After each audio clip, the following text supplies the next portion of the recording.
The play we're doing this year is called, hopefully, is called Maelstrom. It's by Don Nigro, and he's a kind of a local player, not local, but a Texas playwright. Okay. And it's a play about Edgar Allan Poe.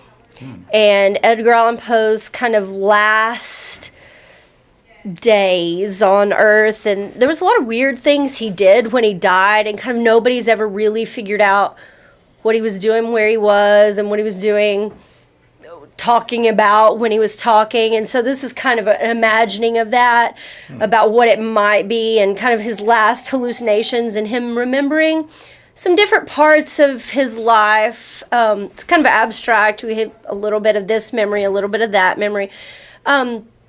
Thinking about different people and things in his life. He was obviously kind of a dark man, and he had a lot of loss in his own life. Yeah. And the play is him kind of struggling with that, and he's afraid even that he's murdered some girl, because he just doesn't, he had written a story about it, and just in his last days he's thinking about that, because he feels like that he essentially has killed everyone that he has loved. So, he questions even, maybe I actually did even murder somebody, because that's how kind of messed up he was. And then it's just kind of him accepting his death, and that's what happens at the end. I've given it away. Is this a play you've done before for one act? It is not a play I've done before for one act. It's a pretty new play. It's only a few years old.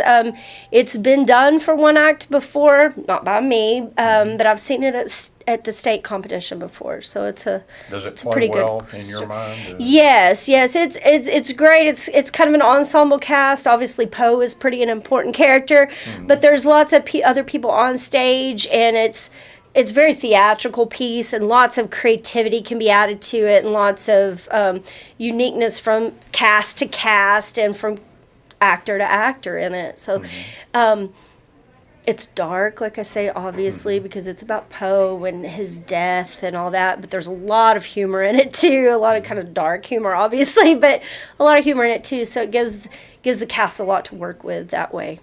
Will it be fun for the students to get into these roles and things? Oh, I think it'll be great fun for the students to get into the roles. And most of the roles, besides Poe and a couple others, are doubled. So the students will get to play a couple of different things, and have a wide range that they get to do, which is great. Is there any ideal number in a cast for one act? Maybe a dozen or so? Yeah, or less, 15 is the most you can have. Oh, okay. This play has only 12, but like I said, there is some doubling, so we're trying to see if there's a possibility that we can expand that a little bit up to the number, but we have to talk with the playwright and stuff about that. Yeah. But as I'm casting, I'm trying to expand it a little, because I like to get the most kids involved that we can. Yeah.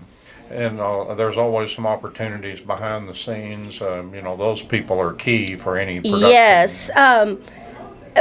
For one act, again, it's very specific, what we can have, and we can only have 5 crew members for one act. Okay. But we've had probably a dozen kids who just want to work crew, and that's one thing we're really excited about this year is we've got some kids.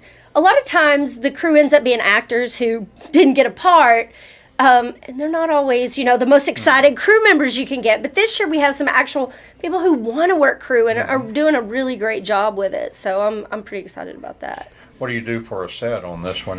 Ooh, it's going to be pretty abstract. We have for when I play, there's only certain set pieces you can use. So we have all these ugly gray pieces. It's like basically a giant set of Tinker Toys for adults that we get to kind of create this set out of that.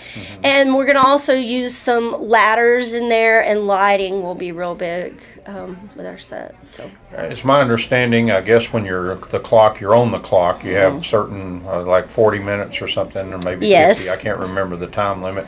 But you basically, building the set is part of your time, right? Yes. We get 7 minutes to set up anything we want to set up, and then we get 40 minutes to run the show. So, yeah, it's real tight. And then 7 minutes to take everything down. So, yeah, we have to... We rehearse the setup as much as we rehearse the show. Not as much, but we rehearse the setup as well as rehearsing the show, because they have to be able to build the entire set and to take it down in 14 minutes basically. So, and then we have to take whatever piece of literature we have and cut it down, take scenes from it to make it 40 minutes. And right now I have not done a great job with that. We just kind of read through it just so I could get an idea as I'm casting, because I'm going to have to cut more, so I don't want to cut anybody's part after I give it to them. Yeah, I'm about an hour right now, so I've got to cut some more.